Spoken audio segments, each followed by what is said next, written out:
आज बजट का सत्र था उसका समापन हुआ है और मैं निश्चित तौर पर कह सकता हूं कि हम लोगों ने विपक्ष की बातों को भी सुना। कुछ ऐसे मुद्दे सदन में आए जिन मुद्दों के कारण सदन में गर्मागर्म बहस भी हुई, लेकिन कुल मिलाकर बजट सत्र बहुत अच्छा रहा। कई बिल पास किए गए और मैं ये भी कह सकता हूँ कि आने वाले समय में हमारे प्रदेश में जो भी सुधार करने पड़ेंगे उन सुधारों को हम करेंगे।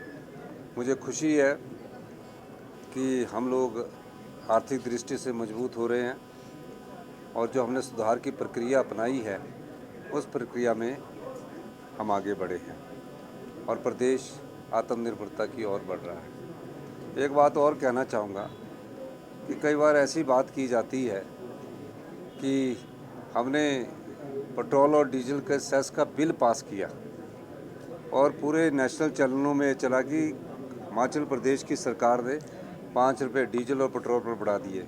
बड़े दुख की बात है कि नेशनल चैनल इस प्रकार की न्यूज़ चलाते हैं और वो पता भी नहीं करते कि बिल पास किया गया है। बिल के बाद उसने एक्ट बनना है और एक्ट बनने के बाद हमने उसको नोटिफाई करना है और 5 रुपये अधिकतम था। उन्होंने कहा कि 5 रुपये पेट्रोल डीजल पर बढ़ा दिए। अभी तक हिमाचल प्रदेश में ना पेट्रोल की कीमतों में कोई पैसा बढ़ाया गया है, जो पिछले वर्ष से चली आ रही है वही है, ना डीजल पर कोई पैसा बढ़ाया गया है। ये तो सिर्फ एक अधिकार विधानसभा के कानून द्वारा अपने पास लिया गया है कि अगर भविष्य में कभी 2 पैसे 5 पैसे बढ़ाने हैं तो इस दृष्टिकोण से देखा जाए। लेकिन प्रेस मीडिया ने, जो नेशनल के बड़े मीडिया है, उन्होंने ये साबित करने की कोशिश की कि हिमाचल प्रदेश में पेट्रोल डीजल के रेट बढ़ा दिए गए, जो कि नहीं है। ये ठीक है कि भारतीय जनता पार्टी ने हमारा साथ नहीं दिया आरडीजी के मुद्दे पर, और आरडीजी के मुद्दे पर हमें उनसे बहुत उम्मीद थी और इसलिए हमें पहली बार हिमाचल प्रदेश के इतिहास में बजट को कम करके, पिछले साल से कम करके प्रस्तुत करना पड़ा।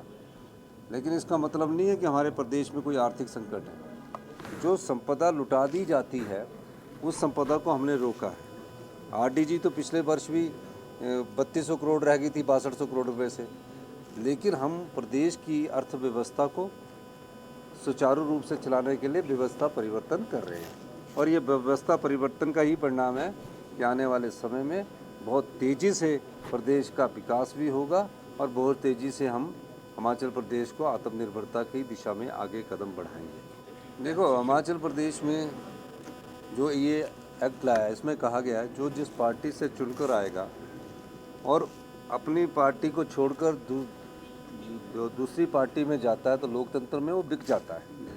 तो जिस पार्टी के चुनाव चिन्ह पर वो जीत कर आता है उस चिन्ह पर 5 साल रहेगा तो उसको पेंशन मिलेगी। अगर वो डिफेक्ट करता है तो उसको उस टर्म की पेंशन नहीं मिलेगी और उसको आगे भविष्य में भी पेंशन नहीं मिलेगी। इस प्रकार का हम ये बिल लेकर आया। इससे क्या होगा कि जो लोकतंत्र है वो मजबूत होगा और लोकतंत्र के जो फाउंडेशन है वो मजबूत होंगे। देखो, रेट्रोस्पेक्टिव तो था ही नहीं, कानून प्रोस्पेक्टिव ही होता है और ओपोजिशन, अब मैं क्या बोलूँ ओपोजिशन, क्योंकि ये अभी तो ये टर्म का इस टर्म के है जिसमें पेंशन बंद होनी है और पेंशन होनी 2027 में बंद, क्योंकि जब वो एमएलए का टर्म पूरा होगा। तो ये कहना कि रेट्रोस्पेक्टिव है गलत है। वो एंटी टैक्स में मैं आपको कुछ बताना चाहता हूँ कि हिमाचल के लाइट कमर्शियल व्हीकल जैसे कि पिकअप, टैक्सी, टाटा और छोटा हाथी 3 व्हीलर्स को टोल से एग्जम्प्ट किया गया है। हमने 6 टायर वाले ट्रकों का रेट कम करके पिछले वर्ष की भांति 320 रुपये रखा है। हमने 3 एक्सल वाली सभी गाड़ियाँ जो कि 10, 12, 14 टायर वाले ट्रकों का रेट कम करके पिछले वर्ष की भांति 570 रुपये रखा है। हमने दूसरे राज्य के पैसेंजर कार का रेट 130 रुपये से कम करके 100 रुपये कर दिया है। हमने बॉर्डर के टोल बैरियर के 5 किलोमीटर की परिधि में रह रहे लोगों को, चाहे वह किसी भी राज्य से हो, को टोल के रियायती प्रयास की सुविधा उपलब्ध करवाई है। नहीं, पंजाब के सीमावर्ती इलाकों में मुझे समझ नहीं आ रहा प्रदर्शन क्यों हो रहा है।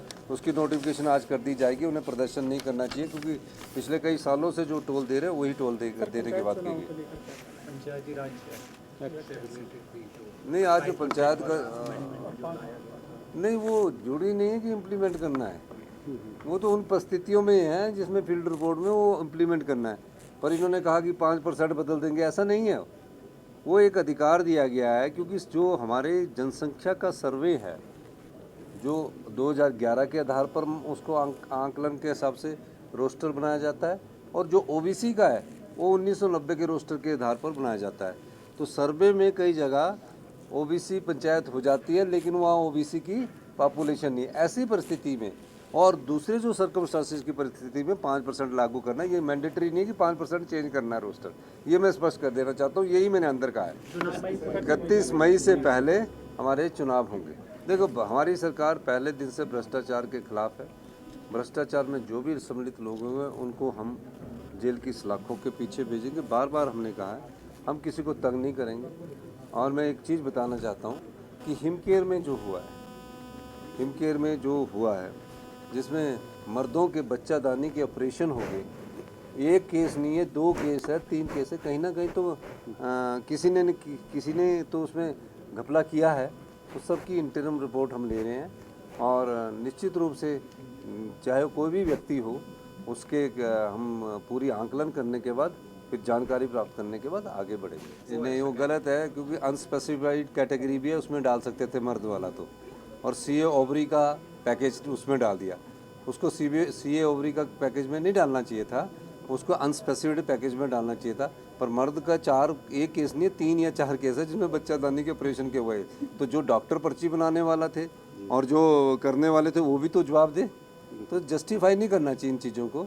जो चीज़ गलत है उसको स्वीकार करना चाहिए। और हिमकेयर में मैं तो पहले से कहता रहा हूँ, हिमकेयर में जो घोटाले हुए हैं, जो प्राइवेट हॉस्पिटल एम्पैनलमेंट हुई है, जिसमें हमने 300-400 करोड़ रुपया देना है, तो उस किस प्रकार के वहाँ कार्य होते होंगे, ये तो अभी इंक्वायरी से ही पता लगेगा। सब ये ब्यूरोक्रेट्स जो है ना, मैंने आपको कल भी बताया ना, कि आप आपस में लड़ते रहते हैं। कभी ये लड़ाई इनके बीच में नहीं पड़ना चाहिए, इनसे काम लेना चाहिए था। पिछले 3-3.5 वर्षों से जिस प्रकार से हमने आधुनिक मेडिकल टेक्नोलॉजी को अपनाने की दृष्टि से कार्य किया है, उसमें शिमला का जो प्रीमियम इंस्टीट्यूट IGMC है, जिसमें आप कल्पना भी नहीं कर सकते थे कि 19 साल पुरानी मशीन से MRI हो रहा था। हमने MRI लगाई, हमने रोबोटिक सर्जरी उनको दी। एक सोच बदले डॉक्टर्स की भी, कि वो भी हाई एंड टेक्नोलॉजी के साथ आगे बढ़ रहे हैं। और पहली बार PET स्कैन जो मैं शिलान्यास करने जा रहा हूँ, 3 वर्षों में 3 नई हाई एंड टेक्नोलॉजी को हमने IGMC में लाया। नेर चौक में MRI पहुँच चुकी है, हमीरपुर में MRI पहुँच चुकी है, अब टांडा और चमियाड़ा में MRI पहुँच चुकी है। MRI क्या है, 3 टेस्ला MRI क्या है, MRI की कई क्वालिटीज़ है। इससे ये हमें पता लग जाएगा कि हमें क्या बीमारी होने वाली है, किस प्रकार की बीमारी है। वो तो पहले स्टेज पर पता लगना चाहिए ना, तभी हम आगे बढ़ सकते हैं। तो आज मैं PET स्कैन का उद्घाटन करने जा रहा हूँ। तकरीबन 20-25 करोड़ की लागत से PET स्कैन का ये जो हम उद्घाटन करने जा रहे हैं, जो कैंसर के पेशेंट हैं उनको इसकी सुविधा मिलेगी। पहली स्टेज में पता लग जाएगा कि मुझे कैंसर क्या है। और हिमाचल के लोगों को दिल्ली और चंडीगढ़ जाना पड़ता था PET स्कैन के लिए, कैंसर का डायग्नोज करवाने के लिए, और दिल्ली और चंडीगढ़ में तकरीबन 10 से 15 और 20 हज़ार रुपया एक PET स्कैन का लगता था। यहाँ इनको थोड़ी सुविधा मिल जाएगी। वो तो वो फीस लगती थी, जो यहाँ से जाने आने का खर्च और एक्स्ट्रा लगता था, उसको मिला के तो कोई 25 और 30 हज़ार रुपया एक PET स्कैन का लगता था। तो मेडिकल टेक्नोलॉजी में हम ध्यान दे रहे हैं, और मैं निश्चित रूप से कह सकता हूँ कि आने वाले 1 साल में हम हेल्थ में जिस प्रकार का व्यवस्था परिवर्तन हमने किया है, भविष्य में हेल्थ में हम अच्छे हिमाचल प्रदेश हिंदुस्तान में अच्छे स्थान पर हो। हेलीपोर्ट का काम कंप्लीट होने वाला है। 3 हेलीपोर्ट हमने बताए हैं, और तीनों हेलीपोर्ट बनकर तैयार हो जाएंगे। अब अफसरशाही तो इस बार जितनी नकेल हमने कसी है, उनके समय अफसरशाही चलाती थी सरकार, तभी तो ये हाल हुए। हिमकेयर कस्टमाइज पैकेज 5,000 करोड़ रुपए की जगह 1,001 रुपये में बेच दी। आपको मैं बताऊँ उन्हीं के समय में। और 60,000 करोड़ रुपए की RDGI जिसमें 47,000 करोड़ रुपया और 13,000 करोड़ के जीएसटी कंपनसेशन आया। मुझे 60,000 करोड़ मिलता तो मैं हिमाचल प्रदेश को कर्ज मुक्त बना देता और हिमाचल प्रदेश आज आत्मनिर्भरता से समृद्धशाली 2028 में ही होता। लेकिन मुझे आरडीजी भी रोक दी गई इन्होंने 8 से 10,000 करोड़ रुपया, लेकिन फिर भी हम आत्मनिर्भरता और हिमाचल प्रदेश को 2032 में समृद्धशाली और अमीर राज्य बनाने की दिशा में कार्य कर रहे हैं।